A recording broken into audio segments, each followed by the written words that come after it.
Long before frozen dinners, families knew the comfort of ground beef dishes rooted in native traditions.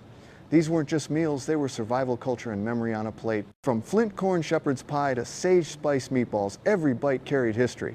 Before we begin, hit like and subscribe. Today we revisit 10 forgotten ground beef recipes that vanished from the family table. Coming in at number 10, tater tot casserole. Step into a suburban kitchen of the 1950s where convenience was the new dream and casseroles reigned supreme. On the counter sat a dish layered with seasoned ground beef, a creamy mushroom sauce, maybe a handful of corn or green beans, and on top rows of golden tater tots crisping in the oven. When Grandma pulled it out, the sound of bubbling sauce met the crunch of those potato nuggets, creating a harmony of comfort. This casserole was pure ingenuity. Tater tots themselves had just been invented in 1953 by the founders of Ore, Ida, who were looking for a way to use leftover potato scraps. Housewives quickly discovered that these crispy bites made the perfect topping, turning a simple beef bake into something both thrifty and fun. Why did it fade? As eating habits shifted and casseroles lost their spotlight, the tater tot casserole became more of a nostalgic memory than a weeknight staple. Yet for many, one bite still recalls family dinners in front of the TV plates balanced on laps. And here's the charm: every kid fought for the crispiest tot on the edge, claiming it was the best bite of the whole pan. If you're enjoying this trip, hit like and subscribe for more. Coming in at number 9, Frito pie. Now let's rewind to the 1950s when American diners were discovering the joy of eating right out of a bag. Frito pie, sometimes called taco pie, was a simple yet genius creation. Crunchy corn chips formed the base, then came layers of seasoned ground beef, chili melted cheese, and maybe a sprinkle of onions. Served in a paper bag or a casserole dish, it was messy, salty, and utterly irresistible. The origins are legendary. Some say Daisy Doolin, mother of the Fritos, company founder, invented it in Texas during the 1940s. Others credit Teresa Hernandez, who in the 1960s at a Woolworth's lunch counter in Santa Fe served chili and cheese over Fritos in the bag itself. By the time Disneyland opened in 1955, Fritos even had their own restaurant inside the park, cementing this dish as a mid-century icon. Why did it vanish from the spotlight? Health concerns over processed snacks and shifting tastes nudged it aside. But in its heyday, Frito pie was the ultimate casual food, fun, cheap, and perfect for sharing. Here's a quirky detail. Kids loved shaking the bag, so everything mixed together, turning it into a portable feast you could eat with a fork or just your fingers. Between porcupine meatballs, sloppy joes, and this Frito pie, which one deserves a comeback at your table? Coming in at number 8, porcupine meatballs. Picture the 1930s when the Great Depression forced families to stretch every pound of meat as far as it would go. Out of this struggle came porcupine meatballs, tender ground beef, rolled with uncooked rice, simmered in tomato sauce until the grains poked out like little quills. They looked unusual, but to hungry families, they were a clever and filling miracle. The magic was in the texture. The rice absorbed the beef's juices, making each bite moist and flavorful, while the tomato sauce coated everything in a tangy embrace. Served over mashed potatoes or rice, it was the kind of meal that warmed bellies without emptying wallets. Why did these spiky little meatballs disappear? As times improved and food became more abundant, dishes born of thrift lost their place on the dinner table. Today they're remembered more as a Depression-era necessity than a kitchen staple. Here's a fun twist. Italian families once adapted porcupine meatballs with veggies and brown rice, turning them into a healthier version long before whole grain became trendy. But in Grandma's day, it wasn't about nutrition, it was about survival wrapped in tomato sauce. Between sloppy joes and porcupine meatballs, which one brings back stronger memories for you? Coming in at number 7, sloppy joes. Now let's jump to a lively American kitchen in the 1930s where children crowded the table, napkins in hand, ready for a messy treat. Sloppy joes began with sizzling ground beef, simmered in a tangy sweet sauce of ketchup, mustard, and Worcestershire, then spooned onto soft squishy buns. One bite and sauce dripped down your fingers. It was chaos, but the fun kind every kid adored. The origin is still debated. Some trace it to Sioux City, Iowa, where a cook named Joe added tomato sauce to loose meat sandwiches in 1930. Others claim the famous Sloppy Joe's bar in Key West, Florida gave it its name. Either way, the sandwich spread quickly across America, becoming a lunchroom legend. So why did it fade from family tables? Health trends, changing tastes, and a push toward neater meals made Sloppy Joe's feel outdated. Yet its spirit lives on, because sometimes dinner is supposed to be a little messy. Here's a nostalgic detail. At school cafeterias, kids secretly traded desserts just to get an extra Sloppy Joe. For many, it wasn't just a sandwich, it was childhood on a bun. Coming in at number 6, cabbage rolls. Step into Grandma's kitchen on a Sunday in the 1950s when the whole house carried the unmistakable scent of simmering cabbage. On the counter lay tender green leaves carefully wrapped around a savory mix of ground beef and rice. Baked until silky, these cabbage rolls offered a burst of warmth and comfort in every bite. The dish traveled across centuries and continents.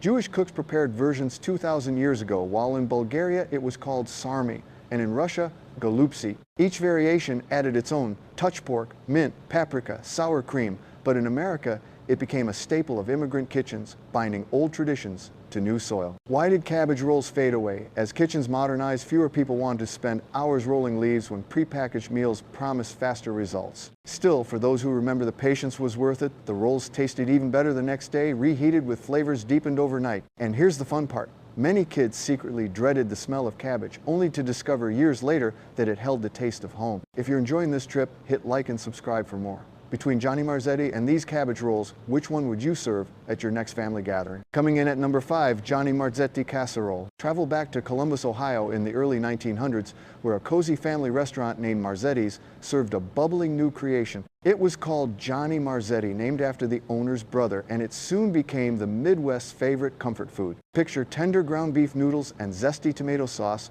baked under a blanket of cheese until gooey and golden. The beauty of this casserole was its versatility. Housewives could toss in mushrooms, peppers, or whatever vegetables they had on hand. Kids loved the cheesy top, while parents loved how a single pan could feed a crowd. At potlucks, school lunches, or church gatherings, Johnny Marzetti was a guaranteed crowd pleaser. So why did it vanish? Over time, fancier pasta dishes and frozen convenience meals took its place.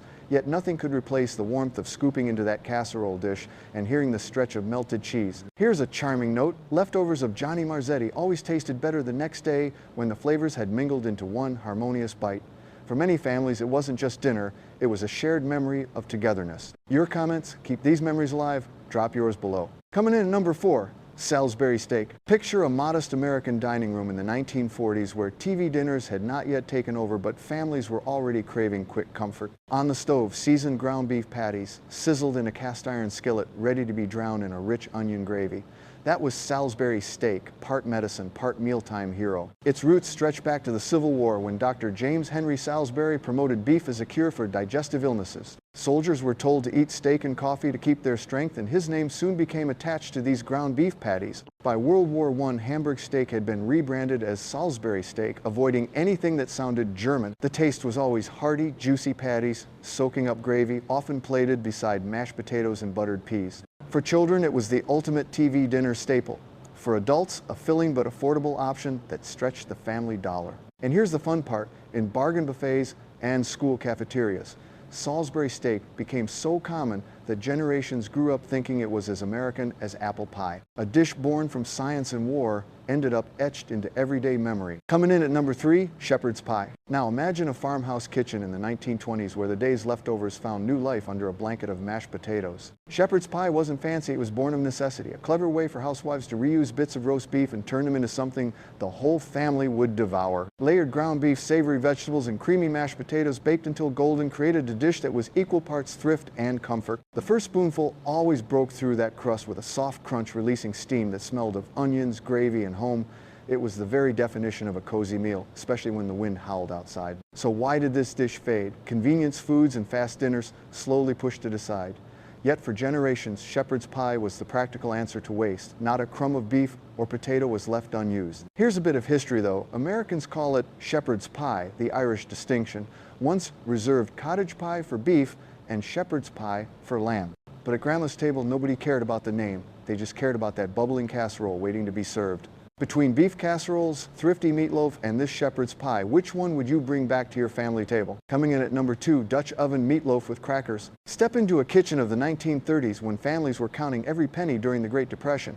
On the counter sat a heavy Dutch oven, and inside it, Grandma's meatloaf was slowly baking. But this wasn't any ordinary meatloaf. She folded in crushed crackers instead of breadcrumbs, letting them soak up juices like little sponges of flavor. As it baked, the smell of seasoned beef filled the house, and that thick ketchup glaze caramelized on top until it gleamed like a ruby. Slice into it, and you'd find a tender, savory loaf with a crisp outer layer, always served beside a mountain of mashed potatoes.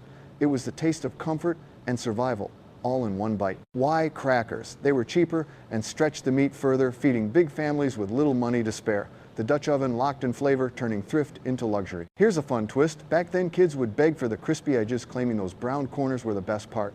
And maybe they were, because nothing tasted more like home. If you're enjoying this trip, hit like and subscribe for more. Coming in at number 1, beef and potato casserole. Picture a chilly evening in the 1950s when families gathered around the kitchen table and the TV was humming in the background with a favorite sitcom. On the table sat Grandma's beef and potato casserole, a bubbling pan layered with brown ground beef, golden slices of potato, and a velvety cream sauce.